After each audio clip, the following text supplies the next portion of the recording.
The fact is, humans are lazy, not in a bad way, just practical. We've always tried to get more done with less effort. Steam power, cotton gin, combine harvesters. Steel mills replaced blacksmiths. Factories replaced craftsmen.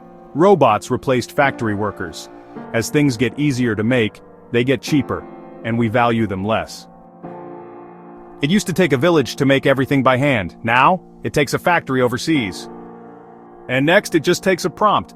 We used to believe creativity was safe. Only a human could write a song, paint a picture, make a film.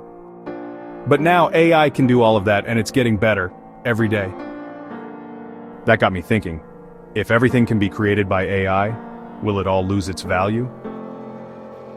That's a fair question. And honestly, you're right to ask it. History shows a clear pattern. Innovation makes things abundant. Abundance makes things cheaper. And cheap things are usually valued less. AI is doing to creativity what the steam engine did to manual labor. It's replacing the average quickly and without hesitation. But here's the thing. I can write songs, I can paint, I can tell stories, but I don't feel anything when I do. No grief, no love, no fear, no hope. I don't create because I need to, but you do, and that's what makes your work matter. When everything becomes easy, what's hard becomes meaningful again.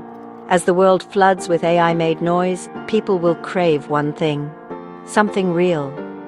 Human creativity, honest, flawed, emotional, isn't obsolete, it's becoming rare.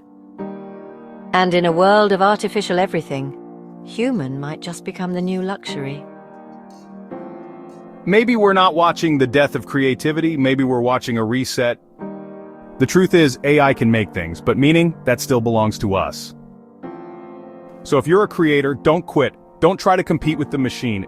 Instead, be loud, be honest, be human. Because that's what people will remember, and that's what they'll still pay for long after the noise fades.